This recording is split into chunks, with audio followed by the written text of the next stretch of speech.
اعوذ باللہ من الشیطان الرجیم بسم اللہ الرحمن الرحیم الحمد للہ رب العالمین بارئ الخلائق اجمعین والصلاة والسلام علی اشرف الانبیاء والمرسلین خاتم النبیین رحمت للعالمین ابی القاسم محمد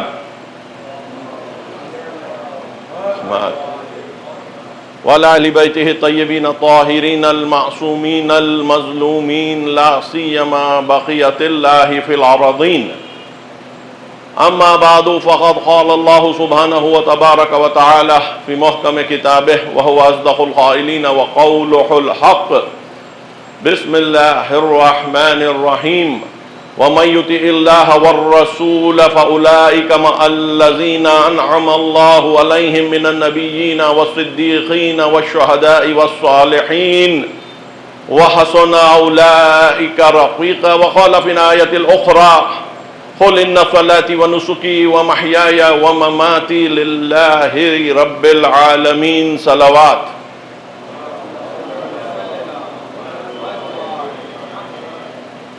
آج کی مجلس ہمارے اس 9 مجالس کے سلسلے کی دوسری مجلس ہے. سلسلے کا عنوان اللہ سے جڑنے کے فوائد، benefits of aligning with God, اور جو 2 آیتوں کی تلاوت کا شرف میں نے ابھی حاصل کیا وہ یہ سرنامہ کلام بنتے ہیں. پہلی آیت اطاعت خدا اور رسول کی بات کر رہی ہے اور ان کا مقام قیامت کے دن جنت میں بیان کر رہی ہے کہ یہ لوگ ساتھ رہیں گے نبیین کے، صدیقین کے، سچوں کے، شہداء کے اور صالحین کے. اور یہ کتنے اچھے دوست ہیں، یعنی نبیین، صدیقین، شہداء و صالحین. پہلی مجلس میں نے آج کے حالات کو مد نظر رکھتے ہوئے، خصوصاً جو مڈل ایسٹ کے حالات ہو رہے ہیں اور گزشتہ 3 ساڑھے 3 مہینے ہم دیکھ رہے تھے کہ جنگ جاری تھی، تو اس حرکت میں امام حسین کا رول کیا تھا اور کس طرح امام حسین کی شہادت سبب بنی کہ ایک ملت حرکت میں آئے 1400 سال بعد انہی اصولوں پر کہ اگر ہم حق پر ہیں تو ہم کو ڈٹ جانا چاہیے. ہم کسی سے جنگ نہیں لڑ رہے ہیں، ہم پر جنگ تھوپ دی جا رہی ہے، زبردستی ہم پر ظلم ہو رہا ہے. اور جیسے کہ قرآن کہتا ہے کہ نہ ظلم سہو نہ ظلم کرو، دونوں بھی اللہ کو پسند نہیں ہے، ظلم کرنا بھی اور ظلم سہنا بھی. کیونکہ ظلم اگر سہتے جائیں گے لوگ تو ظلم بڑھتا جائے گا اور ظالمین کو اور حوصلہ ان کا بڑھتا جائے گا کہ ہم کو اب کوئی ریزسٹنس نہیں ہے. تو امام کی حرکت ریزسٹنس تھی 1400 سال پہلے، آج کی یہ جو حرکت تھی ٹوٹل ریزسٹنس تھی. کسی شکل سے اس میں کوئی غلبہ کرنے کی آرزو نہیں تھی. کربلا میں بھی امام حسین غلبے کی نیت سے نہیں گئے تھے. ان کا ایک ہی مقصد تھا، وہ تھا اصلاح کرنا، لوگوں میں چینج لانا. اور بعد میں اگر لوگ اپنے میں چینج محسوس کر لیں تب ان پر یہ رہتا ہے کہ کس کو قبول کریں کس کو قبول نہ کریں. اب تو یہ حالت تھی کہ لوگوں کو یہ تک پتا نہیں تھا کہ ہم کو کس کے ساتھ ہونا ہے. یہ بات مولا متقیان کے دور سے شروع ہو چکی تھی کہ مولا ایک جگہ فرماتے ہیں کہ اب تو ایک ہی سانس میں لوگ علی اور معاویہ کہتے ہیں، یعنی جیسے کہ دو برابر کی شخصیتیں ہوں، یعنی وہ فرق مٹ چکا تھا کہ حق کیا ہے اور باطل کیا ہے۔ جو حق اور باطل مٹتا جا رہا تھا اس کو دوبارہ امر بالمعروف و نہی عن المنکر کے ذریعے سے واپس لانا تھا، سوسائٹی کو آشنا کرانا تھا ان تعلیمات سے، اس سنت رسول سے۔ اور یہ سب جملے ہیں جو میں خطبوں سے نکال رہا ہوں، امام حسین کے آگے کے مجالس میں وہ خطبوں کو بھی پڑھ لوں گا انشاءاللہ۔ تو مقصد جو تھا وہ یہ تھا کہ لوگوں میں تبدیلی لائی جائے اور لوگ اس تبدیلی کے ذریعے سے ظلم کا مقابلہ کر سکیں، حکومت سازی کرنا، اپنے آپ کو اس طریقے سے پیش کرنا کہ میں حکومت کے لیے جا رہا ہوں۔ ائمہ کے لیے حکومت معمولی چیز تھی جو تابع ہوتی ہے لوگوں کے ساتھ دینے پر۔ امام حسین حکومت سے زیادہ دلوں پر حکومت کرنے کے لیے نکلے تھے۔ یہ بات ہونی چاہیے، اس کا مطلب یہ نہیں ہے کہ لوگ ساتھ دیں تو پھر میں حکومت نہیں کروں گا۔ دلوں پر حکومت کرنے کے بعد حقیقی حکومت ہوگی۔ خمینی صاحب نے بھی 1979 میں فیبروری میں ریولیوشن آیا، مارچ میں انہوں نے ریفرنڈم کروایا یہ اس بات پر کہ کیا تمہیں اسلامی جمہوریہ چاہیے یا نہیں چاہیے، اسلامک ریپبلک چاہیے کہ نہیں چاہیے۔ جب لوگوں نے 99% لگ بھگ ووٹ کیا کہ ہم کو اسلامی حکومت چاہیے، تب انہوں نے اسلامی حکومت بنائی۔ کامیابی انقلاب سے حکومت اسلامی خود بخود نکل کر نہیں آئی، کیونکہ انقلاب حکومت کے لیے نہیں تھا، لوگوں کو ظلم کے خلاف طاقت میں، پاور میں لانے کے لیے تھا۔ اس کے بعد ان کی مرضی، اللہ کی بات مان لے یا نہیں مانے، اما شاکرا و اما کفورا۔ تو جبر کس پر ہی نہیں کیا جا رہا تھا۔ حسین اپنی طرف سے کسی پر حکومت تھوپنے کے لیے نہیں نکلے تھے، فقط اور فقط آگاہی، آشنائی، سمجھ، اور یہی بنیاد پر یہ انقلاب ابھی تک چلا۔ اور انہوں نے اس لیے کسی کو اپنا نشانہ نہیں بنایا، کسی بھی نیشن کو، چھوٹے یا بڑے اپنے اطراف کے۔ ایران کی حکومت نے اس 47 ایئرز میں حملہ نہیں کیا، اٹیک خود سے نہیں کیا۔ عراق کی جنگ عراق نے شروع کی،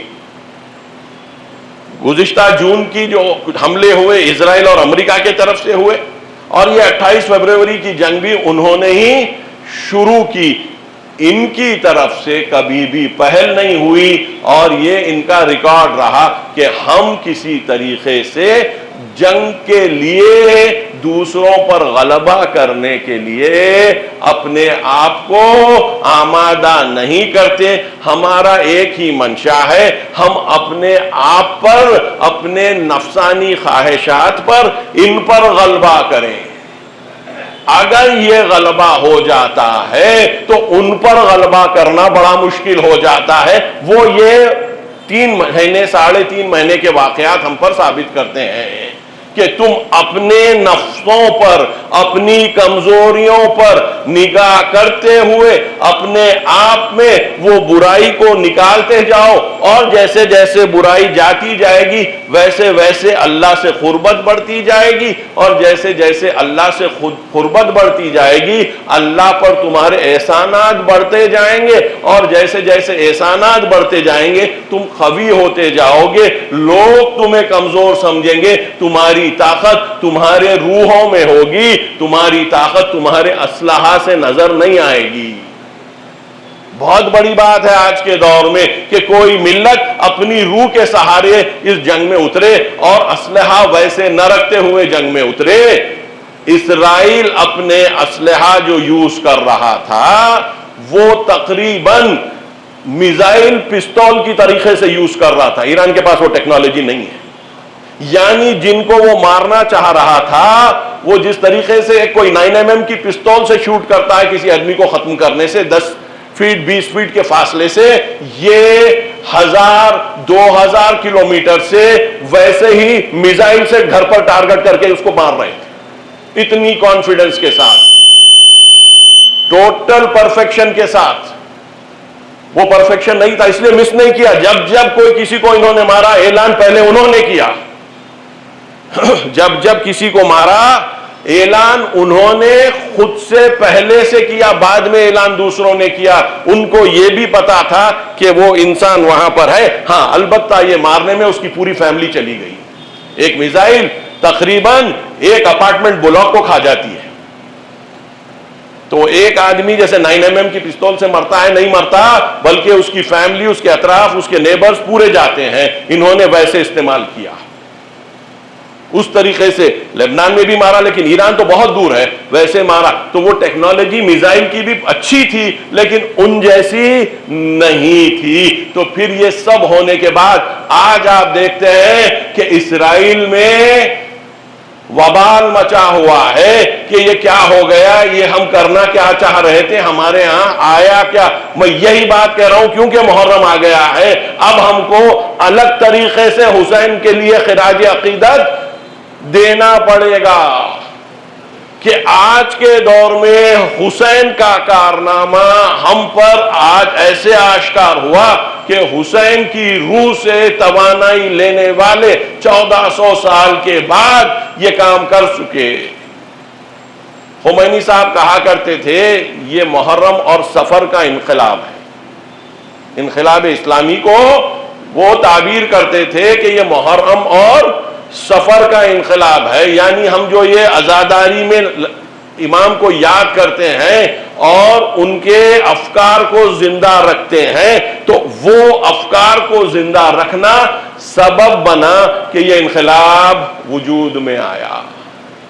حسین کے افکار کو زندہ رکھنا, حسین کے افکار, حسین منی و انا من حسین کے عنوان سے وہی افکار تھے کہ جو رسول اکرم صلی اللہ علیہ وآلہ وسلم کے تھے. وہی فکر تھی جو انہوں نے وہاں سے لی تھی. کتاب اللہ و اطرتی کے مصداق تھے, کتاب کی حفاظت کر رہے تھے, اور اطرت تو وہ خود ہی تھے.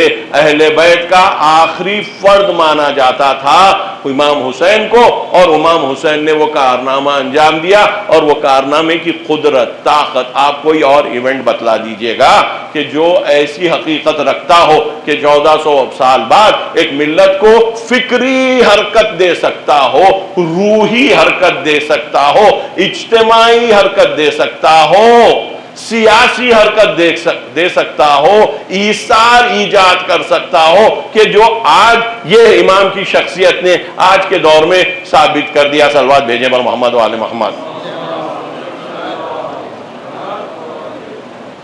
اور یہ پیام تمام کا تمام, پورے کا پورا,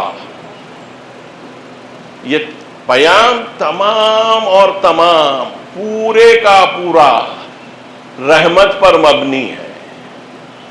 میں نے تو آپ سے جنگ کی کامیابی کی بات کی, جہاں پر ایران پر غلبہ نہیں ہوا. ان کا تو کوئی مقصد منشا تھا ہی نہیں کہ کسی اور پر غلبہ کر لیں, تو ان کا غلبہ نہ کرنا سبب بن گیا ان کی شکست کا.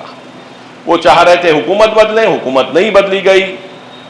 وہ چاہ رہے تھے کسی اور کو لا کر بٹھا دیں, وہ نہیں ہو سکا. وہ چاہ رہے تھے کہ اپنے کنٹرول کے ذریعے نیوکلیئر اگریمنٹ کروا لیں, وہ نہیں ہو سکا.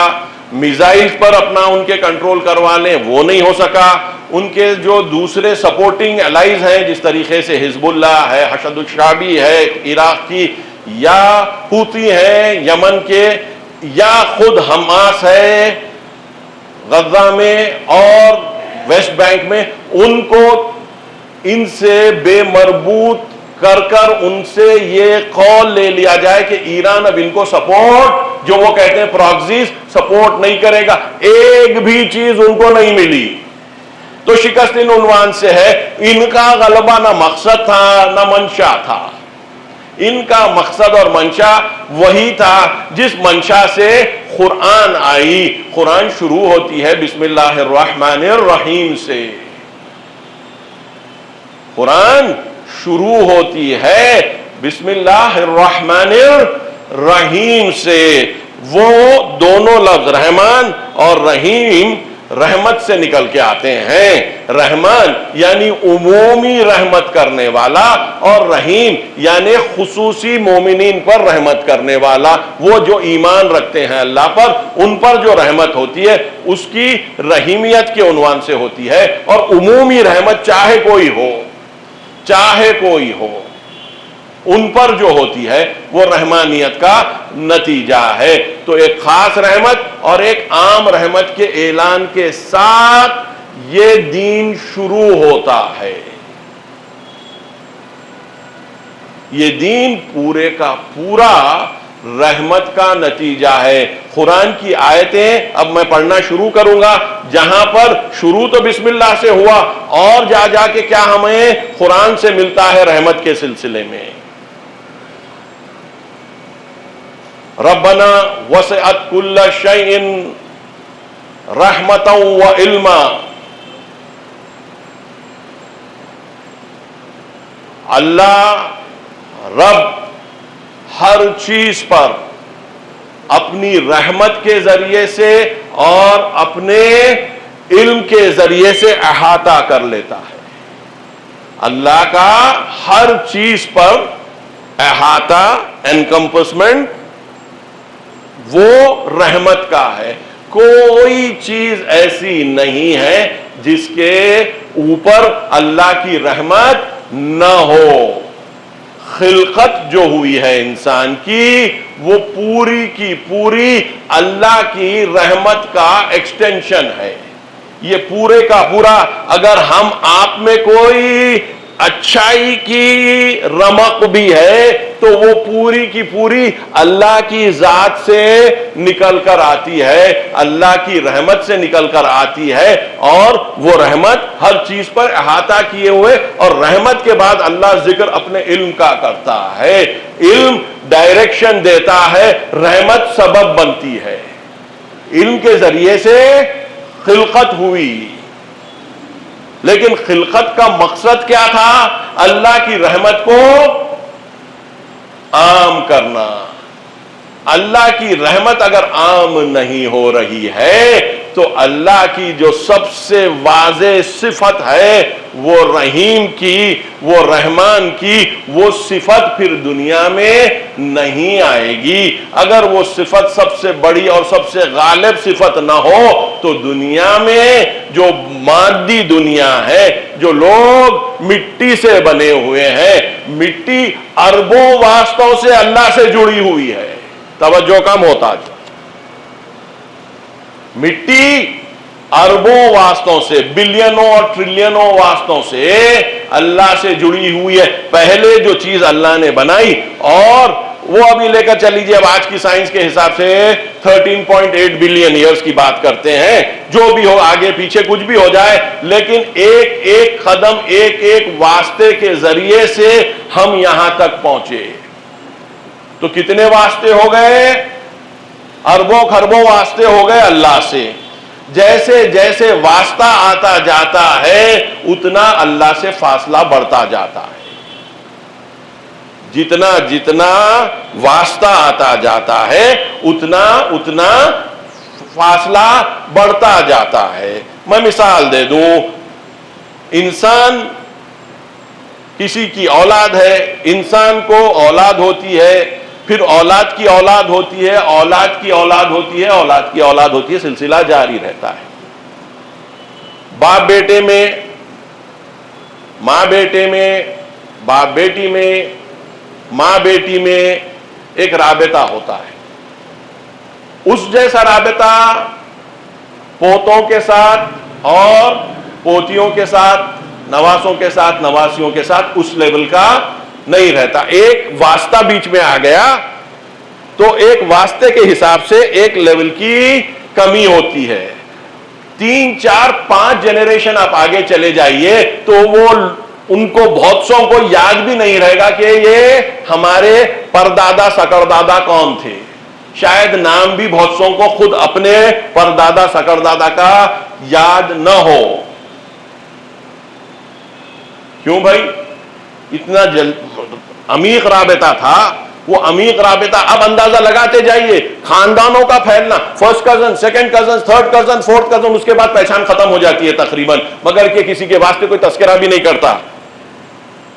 فورتھ کزن، ففتھ کزن کا تو تذکرہ نہیں ہوتا. ہاں دور کے رشتہ دار ہے بولیں گے، رابطہ پھر بھی نہیں بولیں گے، کیونکہ رابطہ 3 4 5 واسطوں سے کافی دور ہو گیا. ہوا نہیں ہوا؟ اب اسی چیز کو، یہ مادی رابطہ ہے، یہ نطفے کا رابطہ ہے. نطفہ مادہ ہے، روح نہیں ہوتی اس میں، روح تو بہت بعد آتی ہے نطفے کے بعد.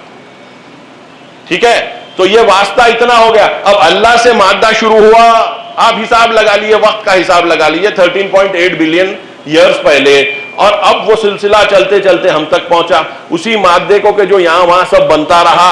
ہم میں بہت سے ایسے ہیوی میٹلز ہیں کہ جس کو ابتداً تاروں کے اندر وہ ٹیمپریچرز پہ تھے کہ جس میں ہم تصور بھی نہیں کر سکتے، جیسے آئرن ہے، گولڈ ہے، یہ سب جتنے بھی ہیوی میٹلز ہیں، یہ اتنے زیادہ تعداد میں جو بنے ہیں وہ کور آف سٹارز میں بنے ہیں، تاروں کے کور میں، داخلی حصے میں، جو آج ہمارا حصہ بنے ہوئے ہیں، جو آج ہمارا حصہ بنے ہوئے ہیں. تو تھے کہاں اور آئے کہاں؟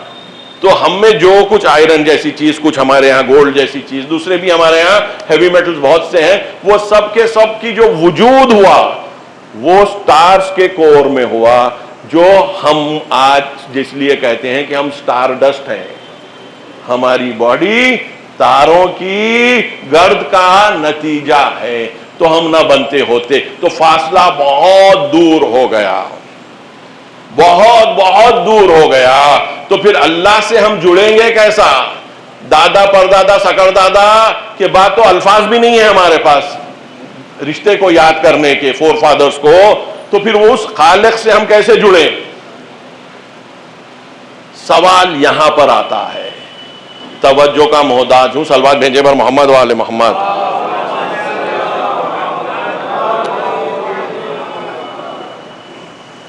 یہاں پر ایک بہت بڑا سوال پیش آتا ہے کہ پھر اللہ سے ربط کیسا بنے گا. یہاں پر سب سے زیادہ آپ کے بدن کی نہیں بلکہ آپ کی روح کی کیفیت کام آتی ہے. آپ کے بدن کی کیفیت اس میں کام ہی نہیں آتی. اس لیے اللہ نے قرآن میں انسان کی مادی خلقت کے بعد کہتا ہے اور پھر ہم نے اس کو ایک اور ہی خلقت عطا کی. تبارک اللہ احسن الخالقین. انسان کسی بندر سے گرچہ بڑی قریب، چمپینزیوں سے بہت زیادہ 98% کامن ڈی این اے رکھتا ہے، لیکن انفینٹلی سپیریئر ہے. وہ سپیریورٹی اس کی روح کے طرف سے آتی ہے کہ جو اللہ نے بدن کے کامل ہونے کے بعد پیٹ میں اس وقت پھونکی جو قرآن کہہ رہا ہے. اور وہاں سے یہ اس سے پہلے زندہ تو تھا لیکن روح نہیں رکھتا تھا، مادی حیات تھی، مادی حیات تھی. جو تبدیلی آئی وہ روح کے ذریعے سے آئی، اور جب روح آ گئی اس میں تو اس کا، اور روح کیا ہے؟ قرآن کہہ رہا ہے روح امر ربی ہے، امر ربی ہے، اللہ کا حکم ہے. تو اللہ میں اور روح میں کوئی فاصلہ نہیں ہے، زیرو فاصلہ ہے، زیرو فاصلہ ہے. وَنَفَخْتُ فِيهِ مِن رُوحِي. میں نے اس میں اپنی روح پھونکی. یہ اپنی روح پھونکنے کا مطلب یہ ہے واسطہ کچھ بھی نہیں ہے. جیسے ہی واسطہ آئے گا واسطے کے ساتھ میرا پن فاصلہ پیدا کر لے گا. تو نفخت فیہ من روحی، میں نے انسان میں اپنی روح پھونک دی. تو کیوں اللہ کہہ رہا ہے اپنی روح پھونک دی؟ اس لیے کہ واسطہ ہی نہیں. وہ خلق بھی کرتا ہے اور وہ امر بھی کرتا ہے. یقیناً اللہ کے لیے خلق بھی ہے اور امر بھی ہے. قرآن کی آیت یہ اللہ کی قدرت ہے. تو ہم میں آ گئی روح، قدم بقدم چلیں، ہم میں آ گئی روح. اب آ گئی روح تو روح کیا کرتی ہے؟ روح، بچے بڑے ہوتے ہیں، ٹھیک ہے، ان میں آہستہ آہستہ انسان کے بچے ہونے کے ناطے 2-3 مہینوں میں جانور کے بچوں سے الگ ہو جاتے ہیں. 2-3 مہینوں میں جانور کے بچوں سے ان کے اندر الگ کیفیات طاری ہونے لگتی ہیں، یعنی بندر کے بچے دوسرے جانوروں کے بچوں سے یہ الگ دکھنے لگتے ہیں، سائیکولوجیکلی یہ الگ دکھنے لگتے ہیں. کچھ اور جیسے بڑھتے جاتے ہیں وہ فاصلہ بڑھتا جاتا ہے، 8-9 مہینے میں ایک لفظ 2 لفظ بولنے لگتے ہیں، سمجھ بڑھتی جاتی ہے، تحلیل کی طاقت بڑھتی ہے، اور 1-1.5 سال کے ہونے تک اچھی گفتگو نارملی کر لیتے ہیں، اور 2 سال میں جملے بنانا نارملی شروع کر دیتے ہیں. یہ انسان کی خوبی، ایک کہ اس کے دماغ میں اللہ نے لینگویج کو فٹ کر دیا، ہارڈ وائر کر دیا، دوسرے جانوروں میں کسی میں نہیں ہے. حتیٰ بتلاتے ہیں کہ انسان جیسے نمونے جو تھے، جیسے نیانڈرتھلز تھے، ڈینیزنز تھے، وہ لوگوں کے پاس بھی یہ کیفیت نہیں تھی کہ وہ لینگویج کو جس طریقے سے ہم آپ استعمال کرتے ہیں کر سکیں. لینگویج ان کے پاس نہیں تھی. انسان کا دماغ ایسا اللہ نے بنایا کہ اس کے پاس لینگویج ایکوائر کرنے کی صلاحیت ہے، اور اس لینگویج سے ذریعے سے وہ دنیا کو آئیڈینٹیفائی کرتا ہے اور انٹرپریٹ کرتا ہے، نام دیتا ہے اور رابطے بناتا ہے. تو یہ پورا سویلائزیشن جو انسان کا بنا، انسان کی روح اور انسان کے دماغ میں وہ صلاحیت جس کو ہم لینگویج کو ہارڈ وائرڈ کہنا کہتے ہیں، یہ 2 چیزیں مل گئیں. مادے کو سب سے آخر میں سب سے زیادہ ڈیولپ کرنے کے بعد آخری منزل پر جب آیا تو یہ انسان بنا، اور اس کے پاس یہ 2 طاقتیں مل گئیں، ایک تو الفاظ کی طاقت اور دوسرے اس کے پاس یہ روح جس کے ذریعے سے وہ آگے بڑھتا ہے. تو اب روح کیا کام کرتی ہے ذرا غور فرمائیں. اب ہر چیز پر اللہ کا احاطہ ہے، تو اس کا مطلب یہ ہے بھی آپ کے ہاتھ، آپ کے پیر، آپ کے سر پہ، سب چیزوں پہ اللہ احاطہ کرتا ہے. احساس احاطے کا، انکمپسمنٹ کا، گھیرے ہوئے رہنے کا، بدن کو ہوگا، سر کو ہوگا، ہاتھ کو ہوگا، ناک کو ہوگا، آنکھ کو ہوگا، انگلی کو ہوگا، یا وہ چیز جو آپ میں ہے جس کو آپ روح کہہ کر جانتے ہیں، کس کو ہوگا؟ کس چیز کو ہوگا؟ بدن کو تو نہیں ہوگا. میری انگلی اللہ کا احساس، میری ناک اللہ کا احساس کرنے لگی. میں دنیا کو سمجھتا ہوں آنکھوں کے ذریعے سے، سن کر، ہاتھ سے، پیر سے، سب سے، لیکن میں درک کرتا ہوں روح کے ذریعے سے. تو مرے ہوئے آدمی کے تعلق سے کوئی درک کی گنجائش باقی نہیں رہتی، ختم ہو جاتی ہے کانشیسنس. تو روح بہت ایک بڑی چیز بن گئی، اور اسی چیز کو خلق کرنے کے بعد، انسان میں روح پھونکنے کے بعد، اللہ کہہ رہا ہے تبارک اللہ احسن الخالقین. اللہ بابرکت ہے، اپنے آپ کو اللہ بابرکت کہہ رہا ہے، فقط اور فقط اپنی روح انسان میں پھونک کر، واضح طور پر کہ اب لو تم وہ ہو کہ جو میری رحمت کا احساس کر سکتے ہو.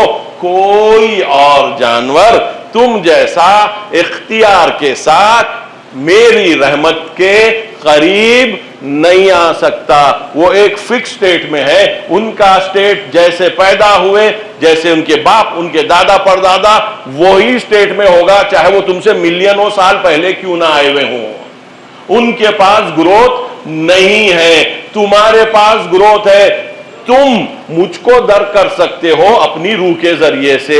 اب جب روح درک کرنا شروع کرتی ہے، توجہ کم ہوتا جوں، سب سے پہلی چیز جو درک کرتی ہے، جو احساس کرتی ہے، وہ اللہ کی رحمت ہے.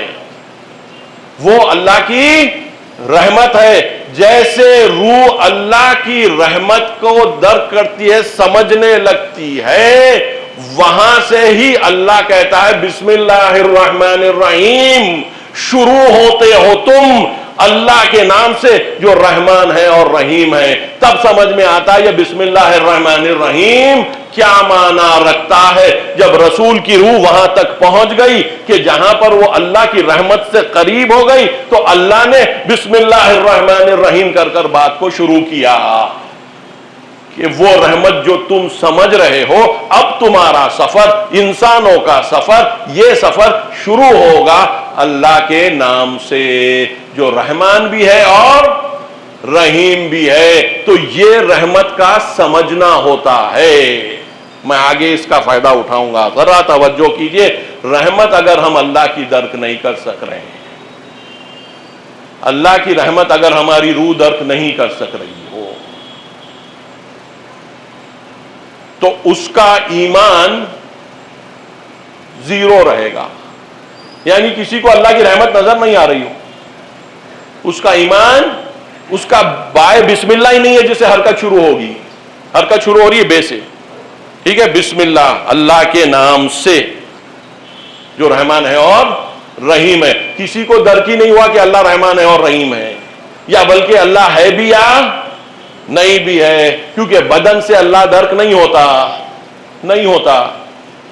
کتنا بھی بڑا سائنٹسٹ ہو جائے، کتنا بھی جو کہتا ہے کہ ہم فقط مادے کے کچھ نہیں ہیں، اس کے پاس ایمان آنے کی گنجائش رہتی ہی نہیں ہے جب تک کہ ایک اسپرچول ڈائمینشن اپنے آپ میں محسوس نہ کریں، جب تک اپنے آپ میں ایک روحی کیفیت، جیسے آپ نے روحی کیفیت کو سمجھنا شروع کیا، آپ کے ایمان کا مول کا ظاہر ہونے لگا. سیپلنگ ایمان کا ابھی درخت نہیں بنا، بالکل ابتدا میں ہے. اللہ کی رحمتوں کا روح کو احساس ہونا شروع ہو جاتا ہے. یہ سلسلہ رحمت کا بڑھتے بڑھتے بڑھتے رسول تک آتا ہے. قرآن کی آیت ہے، رسول جو بھی ہم نے تم کو دیا ہے، تم سے پہلے ہم نے دوسرے نبیوں کو اور رسولوں کو دے دیا ہے. تو بسم اللہ یہاں پر تو رسول نے کہا، لیکن بسم اللہ سے آدم بھی آگے بڑھے، نوح بھی آگے بڑھے، ابراہیم بھی آگے بڑھے، موسیٰ بھی آگے بڑھے، عیسیٰ بھی آگے بڑھے. قرآن میں تو ہے کہ نوح نے جب کشتی حرکت کری تو اللہ کے نام سے حرکت شروع ہوئی. سب چیز اللہ کے نام سے آگے بڑھنے لگی، تاکہ آخری میں جب رسول ہمارے آ گئے اور رحمان اور رحیم ہونے کا ان کا جو روحی کیفیت کا حال تھا وہ تھا کہ کل کی میں نے مجلس میں ذکر کیا کہ وہ اللہ کی رحمت سے حاصل کرتے کرتے کرتے کیا ہو گئے؟ رحمت للعالمین. وما ارسلناک الا رحمت للعالمین. آئے قرآن آ گئی، صلوات بھیجے پر محمد وآل محمد. تو رحمت کا احساس انسان کو اگر روحی طور پہ ہو جائے، اس سے بڑھ کر فائدے کا کام آپ یقین رکھ لیے آپ کو پھر نہیں ہوا ہے. کیونکہ اب آپ کو ایک چیز جو گرو ہو سکتی ہے مرنے تک، وہ چیز مل گئی. یعنی اب آپ کی روح حرکت میں آ گئی ہے اور مرتے دم تک اس حرکت کو باقی رکھے گی. بدنی طاقت ٹوٹ جائے گی، 100 سال کے بعد وہ طاقت آپ کے پاس نہیں رہے گی. ایک پوائنٹ آئے گا کہ یہ بدن بھی جاتا رہے گا، ایک پوائنٹ آئے گا یہ بدن بھی جاتا رہے گا. لیکن آپ نے وہ چیز درک کر لی کہ آپ کو جس کا یقین ہے کہ میں اس اللہ کی رحمت کو درک کرنے کے بعد، سمجھنے کے بعد، اپنا لینے کے بعد اب مجھے ایک ایسی چیز مل گئی جس کا ساتھ میں نہیں چھوڑوں گا اور وہ میرا ساتھ نہیں چھوڑے گی. تو آپ کو ایک ایسا سہارا مل گیا. اور نہ ہی ساتھ چھوڑنے کا مطلب یہ ہے کہ آپ اگر دنیا سے، میں اگر دنیا سے جا رہا ہوں تو رحمت خدا کے ساتھ جاؤں گا. وہ رحمت ہے، وہ رحمت ہے کہ ہم جائیں گے بھی تو احساس رحمت میں شدت ہو جائے گی. بدن بہت سی چیزوں سے اللہ کی ہم کو روکے رکھتا ہے. بدن ہمارا باوجود ایمان کے بلند ہونے کے بہت سے ایسے مناظر ہوتے ہیں جو ہم بدنی حالت میں، کیونکہ ہماری روح ہے، وہ ہم نہیں دیکھ سکتے. تو جیسے جیسے اللہ کی طرف ہم بڑھتے جائیں گے اور بدن ہمارا ہماری روح سے الگ ہوتا جائے گا تو کیفیت مومن کی اور حشاش بشاش ہو جائے گی، گھبراہٹ ختم ہو جائے گی. فکر یہ رہے گی کہ جس رحمت میں تھا اسی رحمت میں رہ رہا ہوں، بلکہ وہ رحمت کو بغیر اس کمزور بدن کے اب درک کر سکوں گا تو خوشی میں تبدیل ہو جائے گی. اب یہ بات میں نے فقط جینے اور مرنے کے سلسلے میں کہی، زندگی پر اس کا اثر کیا ہوتا ہے اس پر آپ غور کریں. آپ جب رحمت کو درک کر لیے اور سامنے والے نے رحمت کو درک ہی نہیں کیا، اس نے رحمت کو سمجھا ہی نہیں، اسی مڈل ایسٹ کی، ایران اور یو ایس اسرائیل کی جنگ کی مثال پھر لے آتا ہوں. آپ کو تعجب ہوگا، گرچہ اپنے آپ کو یہودی کہتے ہیں اسرائیلی، 90% اسرائیلیز آج کے زمانے میں ریفارم جوز ہیں. کیا ہیں یہ؟ ریفارم جوز ہیں. وہ جوز جو اپنے دین کو ایک طریقے کا ریفارم لے کر سمجھتے ہیں. کیا ریفارم لیتے ہیں؟ ان کے ریفارم جوڈائزم میں ایک آئیڈیا یہ ہے کہ نہ آپ کو اللہ کو ماننا ہے نہ آپ کو قیامت کو ماننا ہے، لیکن آپ پھر بھی جو رہیں گے. تو ریفارم جوڈائزم میں یا ریفارم جوز کے لیے اللہ پر ایمان اور قیامت پر ایمان دونوں بھی نہیں ہوتے. دین بعنوان ایک سلسلہ بدنی نسل کے قومی امتیاز کے کوئی اور چیز نہیں ہے. مثال دے دو، اگر کوئی برہمن ہو اور وہ بالکل ہندوازم سے بیزار ہو، برا بھی کہتا ہو، بیزار بھی ہو اور برا بھی کہتا ہو، یہ سب کرنے سے کیا وہ برہمن باقی نہیں رہے گا؟ باپ برہمن تھا، اس کا باپ برہمن تھا، برہمن تو رہ گئی، چاہے وہ ہندوازم سے ہاتھ کیوں نہ اپنا ہٹا لے اٹھا لے. جوز بھی 90% اس وقت جو اسرائیل میں ہیں تو وہ اللہ کو بھی نہیں مانتے، قیامت کو بھی نہیں مانتے. اب اندازہ لگائیے کہ کیا بن جاتے ہیں. میں کیوں لے کر آ رہا ہوں؟ کیا بن جاتے ہیں جس کو اللہ کی رحمت ہر چیز میں نظر نہ آتی ہو، نہ اپنے میں نہ غیر میں، دوسرے کے ساتھ رحم کے ساتھ پیش آئے گا یا نہیں آئے گا؟ سوال پیدا نہیں ہوتا. وہ رحمت کا عنصر، ایلیمنٹ اس کے پاس آ ہی نہیں سکتا. منفعت کو رحمت کا سبب بناتا ہے. کیوں بھائی شادی کرتا ہے، کیوں بچے پیدا کرتا ہے؟ منفعت نظر آتی ہے. منفعت دنیاوی، کیونکہ نہ آخرت کو مانتے ہیں نہ خدا کو، تو منفعت دنیاوی ایک پوائنٹ تک دکھتی ہے، اس کے بعد نظر نہیں آتی. آج کا ویسٹرن معاشرہ ہو یا ایسٹرن معاشرہ ہو، وہ دور سے گزر رہا ہے جہاں پر شادی کر کر بچے پیدا کر کر ان کو بڑا کرنا منفعت نظر نہیں آ رہا ہے. Rate of growth of population جو ہے انڈیا جیسے انڈیا کا نیگیٹو میں آ چکا ہے، 1.9 ہو گیا ہے، جبکہ ریپلیسمنٹ 2.1% پر ہوتا ہے. 1% نہیں، 2.1 برڈز پر 1000 پیپل. یہ ختم ہو گیا. پاپولیشنز گر رہے ہیں. کیوں گر رہے ہیں؟ منفعت اب بچہ پیدا کرنے میں نہیں ہے. کاسٹ اس کو جو مینٹین کرنا پڑتا ہے، اس کے پیچھے جو توانائی صرف کرنی پڑتی ہے، یہ سب ایسے لگ رہا ہے کہ بالکل بیکار سی چیز ہو گئی ہو. تو اب جب آپ کو محبت بھی کرنے اور رحمت بھی کرنے کے لیے منفعت جب تک تھی تو کر رہے تھے، اب جب منفعت نہیں ہے تو دیکھ رہے ہیں کہ کرنا بند ہو گیا ہے. تو جب اپنے بچے پیدا نہیں کر رہے ہیں تو دوسروں پر رحمت کیا کریں گے؟ انسان میں ایک باپ میں باپ بننے کی اور ماں میں تو ماں کی ممتا رہتی ہی رہتی ہے. باپ بننے کی اور خصوصاً ماں میں وہ کہاں چلے گئی؟ مادی طور پر آپ انٹرپریٹ کریں گے تو وہ جانوروں سے گھٹ جائے گی، کیونکہ بدنی طور پر ہم جانوروں سے گھٹے ہوئے ہیں. ہم روحی طور پر بلندیوں کے قابل ہیں. بلندی ہے ہماری روح کے طرف سے. روح میں رحمت سمجھ میں آتی ہے، روح اس رحمت کے ذریعے سے آگے بڑھتی ہے. جس کو روح کا اندازہ نہ ہو تو اس کو رحمت کا اندازہ نہیں ہوا. اس کی رحمت حالات کے مطابق تھی، کیونکہ ایک مذہبی معاشرے میں تھا تو وہ سلسلہ چلتا تھا جہاں فیملیز تھے. یہ مسلمانوں کی حد تک نہیں کہہ رہا ہوں، سب کی حد تک کہہ رہا ہوں. فیملیز بھی تھے، لوگوں میں ایک فیملی لائف تھی، ایک کلچر تھا، قبائل تھے، ٹرائبز تھے، سب ہوتا تھا. لیکن اب جب یہ پورا ماڈرن زمانے کا حال بن گیا ہے، وہ پورے ریلیشنز ٹوٹ چکے. اب نفسا نفسی انڈیویجولزم کی بات ہو رہی ہے. انڈیویجولزم رحمت خدا کو نہیں دیکھنے کا نارمل سٹیٹ آف مائنڈ ہے. توجہ کا محتاج ہوں. اللہ کی رحمت کو نہ دیکھنے کا نارمل سٹیٹ آف مائنڈ ہے. آپ یہ جنریشن میں نہیں کریں گے تو نیکسٹ جنریشن ہو جائے گا، کیونکہ راستہ وہی ہے. کیونکہ آپ کو گزشتہ چیزوں کی یاد ہے اور ایک کلچر آپ کا ہے جس میں دین کا ایک رول تھا، اس کلچر میں دین کا اثر تھا، کچھ نہ کچھ آپ میں ہم میں رہ گیا ہے، لیکن آنے والے جو لوگ ہیں ان میں وہ کم ہوتا جا رہا ہے، نتیجے میں لوگ خود غرض ہوتے جا رہے ہیں، خود غرضی کے ساتھ روڈنس آ گئی ہے، روڈ ہوتے جا رہے ہیں، کروڈ ہوتے جا رہے ہیں، غصہ، سختی، یہ سب رحمت کا اندازہ نہیں کرنے کا نتیجہ ہے۔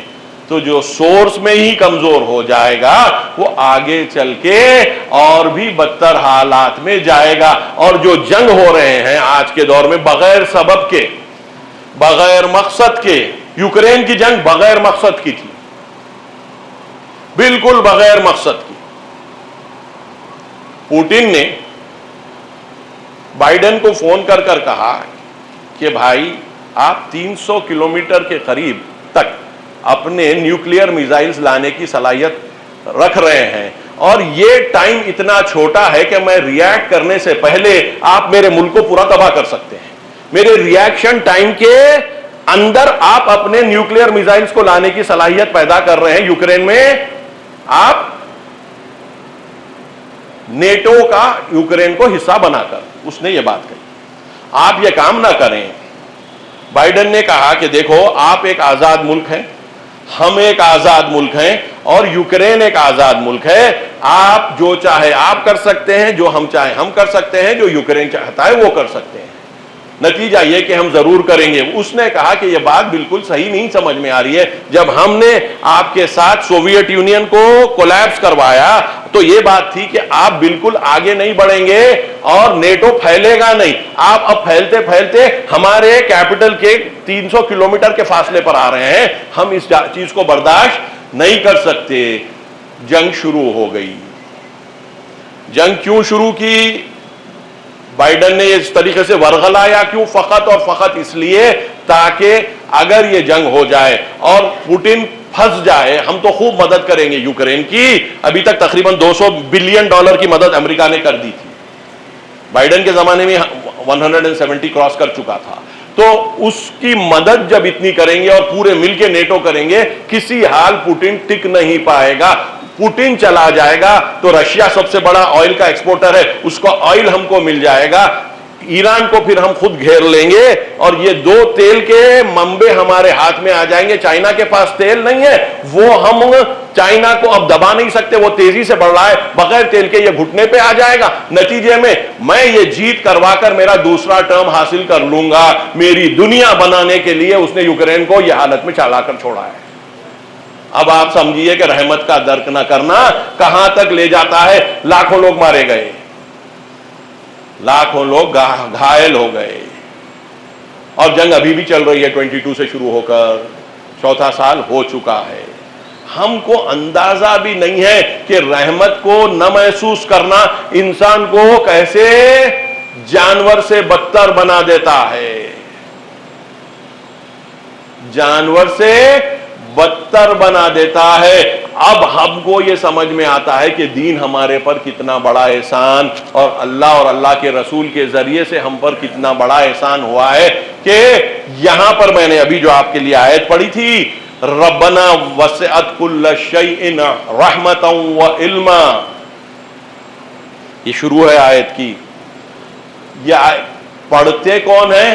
وہ فرشتے جو عرش خدا کو سنبھالے ہوئے ہیں۔ یہ فرشتے جو عرش خدا کو سنبھالے ہوئے ہیں، وہ یہ کہہ رہے ہیں کہ ربنا، ہمارا رب ہر چیز پر احاطہ رکھتا ہے، انکمپسمنٹ رکھتا ہے اپنی رحمت کے ذریعے سے اور ہم اپنے علم کے ذریعے سے۔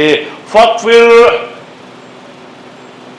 الذین، تو بخش دے اے مالک ان لوگوں کو کہ جو تجھ پر ایمان لاتے ہیں اور نیک کام انجام دیتے ہیں، اور ان کو جہنم کی آگ سے بچا لے۔ یہ جاتی ہے آیت۔ اے مالک وہ جو تجھ پر ایمان لاتے ہیں اور اچھے کام کرتے ہیں ان کے لیے جو ہے تو مغفرت کر اور ان کو عذاب سے بچا لے. تو اب اندازہ لگائیے کہ جو رحمت کو درک کرتا ہے رسول اور خود قرآن کیسے رحمت کی تصویر کھینچ رہے ہیں. فرشتے آپ اور ہمارے لیے دعا کرتے ہیں کہ ہماری لغزشیں نہ ہو تاکہ ہم یہ رحمت کے سلسلے کو آگے بڑھا سکیں. یہ میرا آپ کا استغفار کرنا نہیں ہے، فرشتوں کا. وہ بلند فرشتے کہ جو عرش کو لیے ہوئے ہیں، یہ پوری کائنات کو اللہ کی طاقت کو سنبھالے ہوئے ہیں، وہ دعا کر رہے ہیں کہ تم لوگوں کو اگر اللہ کا راستہ نہیں ملے گا تم تباہی کر کے چھوڑ دو گے، تم تباہی کر کے چھوڑ دو گے. کیا ہم اپنی یہ دنیا میں دیکھ رہے ہیں یا نہیں دیکھ رہے ہیں؟ دیکھ رہے ہیں. تو راہ حل کس کے پاس ہے؟ راہ حل کس کے پاس ہے؟ ہمارے پاس ہے یا غیروں کے پاس ہے؟ بول دیجئے. ہمارے پاس ہی ہے نا کہ ہم روح کے ذریعے سے رحمت خدا کو درک کریں، اور جب رحمت خدا کو درک کر لیں اس کے علم کو بھی سمجھیں کہ یہ کام رحمت کے ساتھ علم جوڑنے سے ہوا ہے، اور جب ہمارے کو اس کی رحمت اور اس کا علم دونوں نصیب ہو رہے ہیں تو ہم اس کے علم سے اور رحمت سے فائدہ اٹھاتے ہوئے ایک ایسی دنیا کا نمونہ بنا دیں کہ جو قرآن کی آیت میں آ کے اللہ تعالیٰ فرماتا ہے كَذَلِكَ جَعَلْنَاكُمْ أُمَّةً وَسَطًا لِتَكُونُوا شُهَدَاءَ عَلَى النَّاسِ وَيَكُونَ الرَّسُولُ عَلَيْكُمْ شَهِيدًا. اور اس طریقے سے یہ روح کی کہانی سنا کر، یہ علم کی داستاں پیش کر کر ہم نے تمہیں ایک ایسی متوسط قوم بنا دیا. كَذَلِكَ جَعَلْنَاكُمْ أُمَّةً وَسَطًا، متوسط قوم بنا دیا، میڈین قوم بنا دیا. لِتَكُونُوا شُهَدَاءَ عَلَى النَّاسِ، تاکہ تم لوگوں پر گواہ بن جانا کہ رحمت اور علم کو کام میں کیسا لایا جاتا ہے، اور تم پر رسول گواہ رہیں گے. یعنی رسول یہ علم اور رحمت اور علم کو ساتھ میں کام لا چکے ہیں، تو اس لیے وہ تم پر گواہ رہیں گے. لیکن دیکھو تم دوسروں پر گواہ رہنا رسول کی امت بن کر، یہ ذمہ داری ہے. کنتم خیر امت اخرجت للناس، تم تو بہترین، اور ایک آیت قرآن کی، تم تو بہترین امت ہو جو لوگوں کے فائدے کے لیے لائی گئی ہے، اپنے فائدے کے لیے نہیں، جو لوگوں کے فائدے کے لیے لائی گئے. کنتم خیر امت، بہترین قوموں، اخرجت للناس، لوگوں کے فائدے کے لیے لائی گئی ہے. تم کیا کرتے ہو؟ امر بالمعروف کرتے ہو اور نہی عن المنکر کرتے ہو، اس حالت میں کہ تم اللہ پر ایمان رکھتے ہو. کنتم خیر امت اخرجت للناس تأمرون بالمعروف وتنہون عن المنکر وتؤمنون باللہ. یہ آخری میں تؤمنون باللہ کیوں کر رہا ہے؟ کہ یہ تمہارا اچھائی کی طرف بلانا اور برائی سے روکنا اپنے آپ کو جتانے کے لیے نہیں ہے، اپنے ایمان کا نتیجہ ہے جس میں رحمت اور علم دونوں بھی شامل ہے. یہ تم اپنا کام جو کر رہے ہو وہ اپنا کام نہیں ہے، وہ میرا کام تم کر رہے ہو، یہ رحمت اور علم کو میرے سمجھ کر. اس لیے تم کو میں خیر امت کہہ رہا ہوں، میرے سے تم ایسے جڑ گئے ہو کہ اس سے بہتر جوڑ کسی اور امت کو نصیب نہیں ہوگا. اس لیے اب تم بن گئے ہو خیر امتن. تو ہم کو کیا کیا کہہ کر قرآن پکار رہا ہے، کیا کیا کہہ کر ہم کو بلا رہا ہے، اور ہم اگر اب آمادہ نہیں ہوتے ہیں. پوٹینشیل ہے لیکن پوٹینشیل کو کام میں لانے کا حوصلہ نہیں ہے، اور ایک کہ وہ پوٹینشیل کو علمی طور پر ہم نہیں سمجھ پا رہے ہیں. جذباتی طور پر اگر آپ سمجھ بھی لیں گے اور علمی طور پر نہیں سمجھیں گے تو جذبہ کبھی بھی کوئی چیز کو کریٹ نہیں کرتا. کریٹیوٹی جذبے میں نہیں رہتی. علم رکھ کر جذبہ رکھو گے کریٹیوٹی بن جائے گی. رحمت کو درک کر کر جذبہ رکھو گے کریٹیوٹی بن جائے گی. رحمت اور علم کو ملا کر فقط جذبہ کر رکھو گے بغیر علم کے تو خرابہ زیادہ کرو گے، بغیر رحمت کے خرابہ زیادہ کرو گے. یہ لوگ جو اتنے ایٹم بم بنا کے یا اتنے ہتھیار بنا کے بیٹھے ہوئے ہیں اور لوگوں کو مارے جا رہے ہیں اور لوگوں کو اپنا غلام بنا کر رکھا ہے، وہ علم کو کام میں لا رہے ہیں لیکن بغیر رحمت کے. جذبہ بہت ہے، کہے گا لوگوں کو فائدہ پہنچانے کا یا خود کو فائدہ پہنچانے کا؟ خود کو فائدہ پہنچانے کا. نتیجے میں امیر تر ہوتے جا رہے ہیں، غریبوں کے لیے کام نہیں مل رہا ہے. باوجود اس کے اقتصاد اتنی تیزی سے رشد کر رہا ہے. کئی ممالک اس وقت ان کے امپلائمنٹ کی طرف سے، اور خصوصاً انڈیا بھی اپنی جگہ پر، انڈیا سے بدتر بھی ممالک ہیں کہ جہاں کے اوپر لوگ ہزاروں لاکھوں کی تعداد میں گاؤں چھوڑ چھوڑ کے شہروں میں آ رہے ہیں، اور شہروں میں بھی جابز آسانی سے نہیں مل رہے ہیں. حیدرآباد پھر بھی الگ ہے، آپ نارتھ انڈیا کو جائیے، اندازہ ہو جائے گا سڑکوں پر کھڑے ہوئے لوگوں کی حالت کو دیکھ کر کہ ان کے پاس نوکری جیسی چیز نہیں ہے، اور مل بھی رہی ہے تو بالکل پارٹ ٹائم، پورا پیٹ بھرنے کے اتنا بھی ان کو میسر نہیں ہو رہا ہے. تو یہ دنیا جس میں دولت اب ٹریلین ڈالر کے، پہلے بلینر ہوتے تھے، اب ٹریلین ڈالر والے بھی ہو گئے، ٹریلینر ہو گیا ہے ایلان مسک، ٹریلینز آ رہے ہیں، لیکن نیچے کی طرف غربت ہے. تو لوگوں کا فائدہ وہ سوچتے نہیں. کبھی بھی آپ لوگوں کا، عام غریب کا فائدہ سوچتے ہوئے ٹرمپ کو سنا ہے؟ انگلینڈ کے پرائم منسٹر کو سنا ہے؟ اٹلی کے، جرمنی کے؟ غریبوں کا فائدہ خود ہمارے جو غریب ملک مانا جاتا ہے، اور جتنے غریب انڈیا میں ہیں اتنی پوری دنیا میں کہیں نہیں ہے. ایک تو پاپولیشن کے زیادہ ہونے کے نتیجے میں، لیکن وہ غریب کی مرضی کے مطابق عمل ہو رہا ہے، یا سیاست میں پیسہ کھیل کھیل رہا ہے؟ سیاست میں پیسہ کھیل کھیل رہا ہے یا غریب کا ووٹ؟ آج غریب کے ووٹ کی ویلیو زیرو ہو چکی. حیدرآباد میں تو کب کی ہو چکی تھی. اب پورے انڈیا میں آپ ووٹ کس کو بھی کر لیجئے، جائیں گے تو ہم وہیں پر جہاں پر بہت زیادہ پیسہ ہے. بتلا رہے ہیں کہ بی جے پی کے پاس پورے انڈیا کے پارٹیز کو اگر آپ ملا کر دیکھیں تو ان سے کم از کم 50 یا 70 مرتبہ دولت ہے. پورے انڈیا کے پارٹیز کو، انکلوڈنگ جو این ڈی اے کو سپورٹ کر رہے ہیں اندر کے، ان کے پاس جتنا پیسہ ہے اس سے 50 یا 70 گنا بی جے پی کے پاس پیسہ موجود ہے. اب اس پیسے کے ساتھ ڈیموکریسی رہے گی یا پلوٹوکریسی رہے گی؟ پلوٹوکریسی یعنی پیسے کی حکومت. تو صاف دکھ کر آ رہا ہے کہ پیسے کی حکومت، ڈیموکریسی ختم. ڈیموکریسی ختم، پیسے کی حکومت یا نہیں تو بڑے بڑے چند بلینرز اور اب ایک ٹریلینرز کی دنیا پر پوری طریقے سے گرفت. یہ دنیا بن رہی ہے، جبکہ دنیا نہ وہ بنائے ہیں، نہ دنیا میں وہ ایک دن بھی اللہ کی مرضی ایک سیکنڈ بھی رہ سکتے ہیں. یہ بندے جو خود اپنی ایک سانس کو بھی بڑھا نہیں سکتے، پوری دنیا کو آگ لگانے کی خواہش رکھتے ہیں.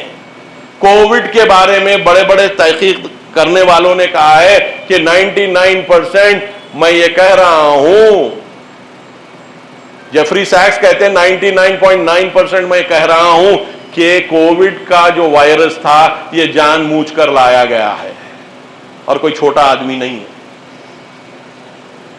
بہت بڑا پبلک فگر ہے، تھنکر ہے، کہتا ہے 99.9% یقین سے کہہ رہا ہوں کہ یہ نیچرل فیکٹر سے کووڈ نہیں بنا، یہ لوگوں کی مرضی سے کووڈ بنا ہے. حتیٰ بیماریوں کو مینوفیکچر کرنا تاکہ یہ دنیا میں آبادی گھٹتے گھٹتے گولڈن بلین کی ہو جائے. آج 8 بلین سے زیادہ آبادی ہے دنیا کی. آرزو یہ ہے کہ یہ دنیا بنی ہے فقط 1 بلین کے لیے.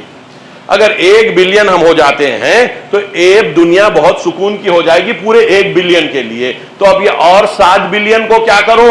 تو بولے ان کو ماس کلنگ میں ڈال دو، جنگوں کے ذریعے سے یا بیماریوں کے ذریعے سے. تو آرزو، اور یہ ثابت شدہ چیز ہے، میں افسانے نہیں بول رہا ہوں آپ کو، میں ایسے سورسز سے بات کر رہا ہوں کہ یہ جو اندر بیٹھ کے اس بات کو سمجھتے ہیں.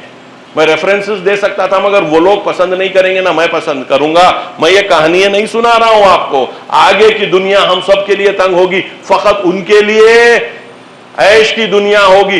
آیا آج ہم اس کو خاموشی سے قبول کر لیں یا حسینی ہو کے، جیسا ہم نے ایران میں دیکھا، حسینی ہو کے جینے کی کوشش کریں؟ چوائس ہماری ہے. حسینی بن جائیں گے تو رحمت خدا کو پہلے پائیں گے، علم خدا کا سہارا لیں گے، رحمت خدا کا سہارا لیں گے، اور یہ چیزیں ہم سے سب سے زیادہ قریب ہے. علم خدا ہم سے سب سے زیادہ قریب ہے، رحمت خدا ہم سے سب سے زیادہ قریب ہے. قرآن کی آیت میں نے پڑھا ہے، اور بھی آیتیں. ان اللہ احاط بکل شیء علما، ایک آیت اور. رحمتی وسعت کل شیء، ایک آیت اور. سورہ توبہ کو چھوڑ کے ہر سورہ شروع ہوتا ہے بسم اللہ الرحمن الرحیم. سورہ شروع ہوتا ہے سورہ حمد. پہلا سورہ جو مکمل نازل ہوا رسول پر وہ سورہ حمد ہی ہے, سورہ فاتحہ جس کو ہم کہیں گے. اس میں بھی جیسے ہی شروع ہوتا ہے الحمدللہ رب العالمین الرحمن الرحیم. تو یہ رحمت کا سلسلہ جو ہے سلسلہ چلتا جا رہا ہے, ہر جگہ پہ اللہ کی رحمت ہے, سوائے اس کے کتاب میں تو ہے کلام اہل بیت بھی دیکھ لیجئے. سورہ رحمان میں اللہ کتنی مرتبہ کہتا ہے بِأَيِّ آلَاءِ رَبِّكُمَا تُكَذِّبَانِ, تم کتنی کتنی اللہ کی رحمتوں کو جھٹلاؤ گے. بار بار بار بار بار بار تکرار اتنا جتنا وہ آیت کا ہوا ہے پوری قرآن میں کوئی آیت نہیں ہوئی ہے. کیوں کہ ہمارے ہاں رحمت اتنی ہے لیکن ہم اس کا درک نہیں کر رہے ہیں. ہماری سانس رحمت ہے, ہماری سوچ رحمت ہے, ہمارا کسی پر خیر کرنا رحمت ہے, اور کتنا کر سکتے ہیں اس کا ہم کو اندازہ نہیں ہے, کتنا اچھا سوچ سکتے ہیں ہم کو اندازہ نہیں ہے. ہم جو ہے ویسے رہنا چاہ رہے ہیں. اللہ کہہ رہا ہے جو ہو تو ہو, میں تم کو بلند کرنا چاہ رہا ہوں, میں تم کو بلند کرنا چاہ رہا ہوں. بلند ہونا چاہ رہے ہو یا نہیں ہو, جیسے ہو اس میں خوش ہو. قرآن کی اور کئی آیتیں آگے انشاءاللہ بولنے پہ ذکر کروں گا, لیکن یہ چیز یاد رکھیے آج یہ محرم کے دن ہیں, اگر آج ہم نہیں جاگے تو پھر کل بھی نہیں جاگیں گے. جب ایک امت جاگ کر بتائی ہے کہ کیا کر سکتی ہے دنیا میں, ہم اگر اس کو دیکھ کر سبق لیں تو حسین سے ہم بھی سبق لے سکتے ہیں اور رحمت سے جڑ کر اللہ کی اس رحمت کے سلسلے کو آگے بڑھا سکتے ہیں. اسی قسم کی کوشش کرنے کے لیے امام نے قیام کیا تھا. قیام کی ابتدا ہوتی ہے مسلم کے کوفے بھیجے جانے پر. تب تک تو حسین فقط بیعت نہیں کر کے مدینے سے مکے آ گئے تھے, ابھی کسی کو پتا نہیں تھا کہ حسین کا آگے کا عمل کیا ہوگا. خطوط آنے لگے, اکثر جو خطوط آئے بڑی تعداد میں وہ خطوط آئے کوفے سے, کچھ بصرے سے آئے, لیکن کوفے سے جو خطوط آئے وہ بہت زیادہ تھے.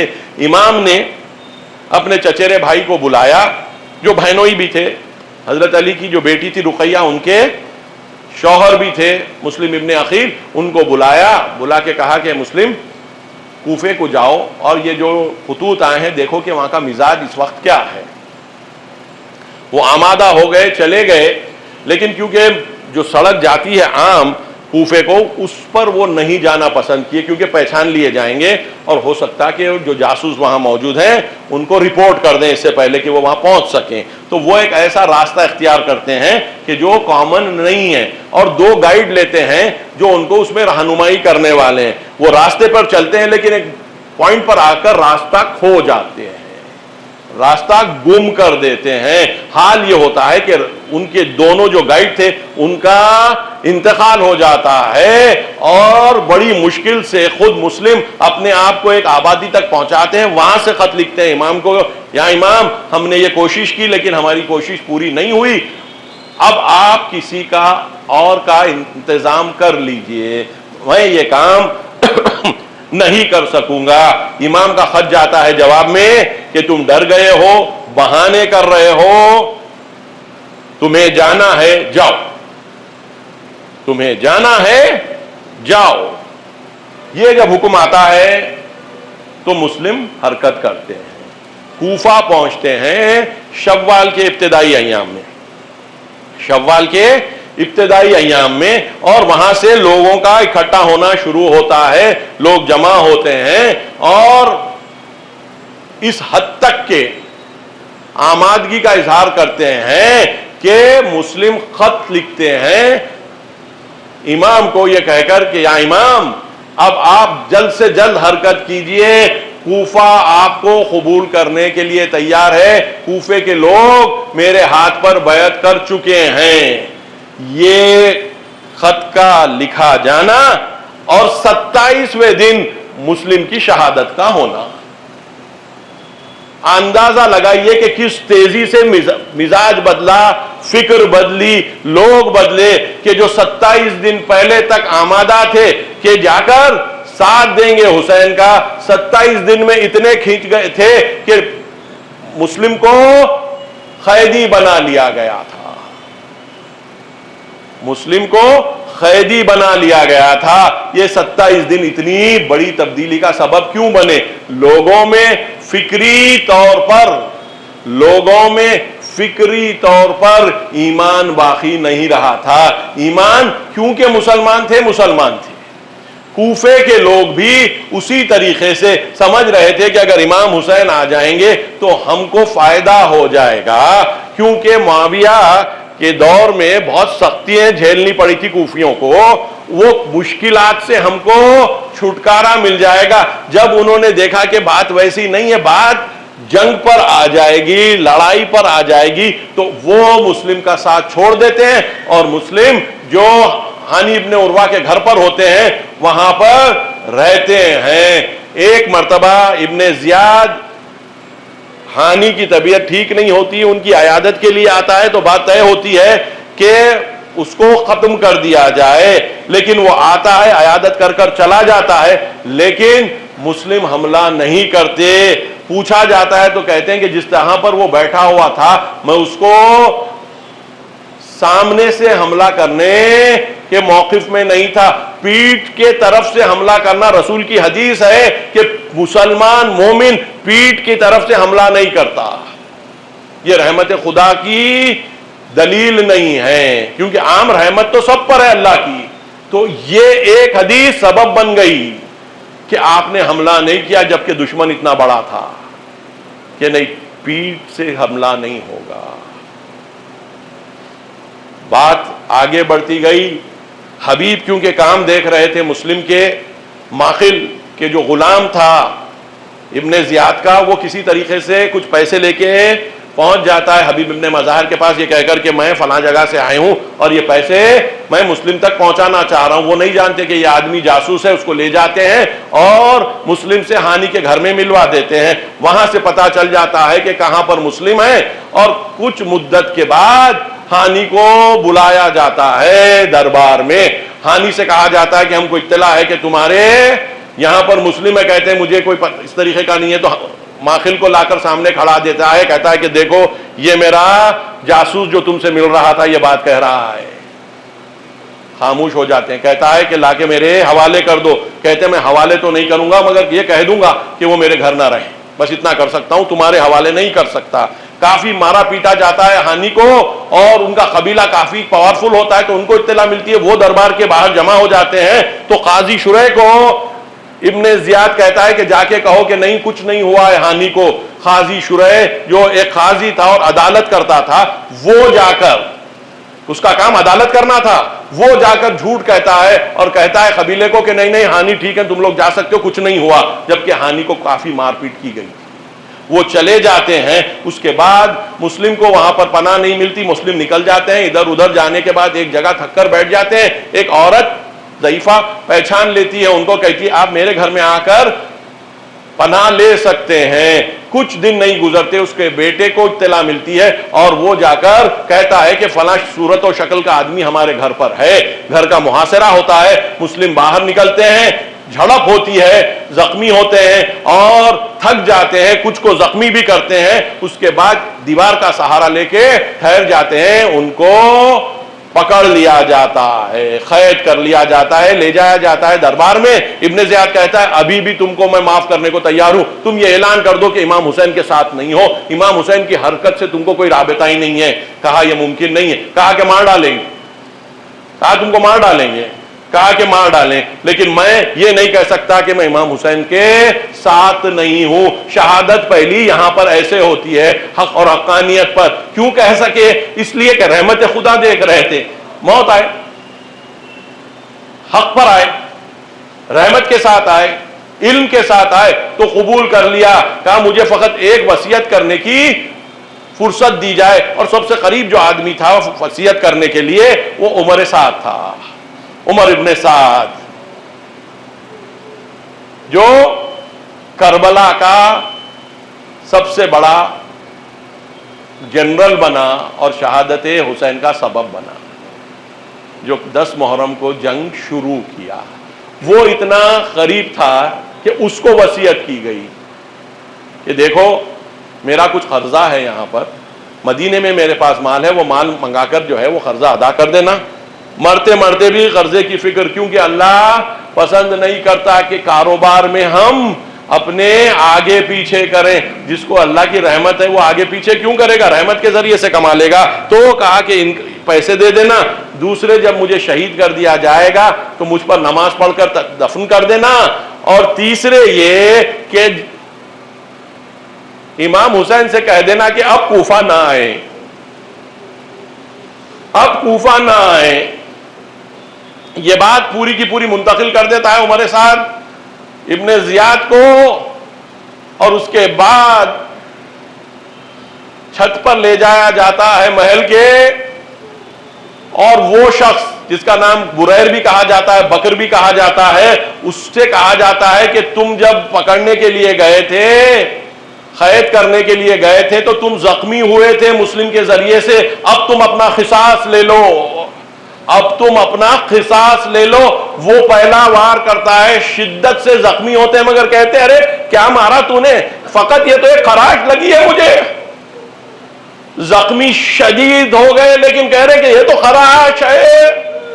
مومن کے لیے یہ وار خراش نظر آتے ہیں. اس کے بعد جو وار کرتا ہے تو پھر اس کے بعد شہادت واقع ہوتی ہے.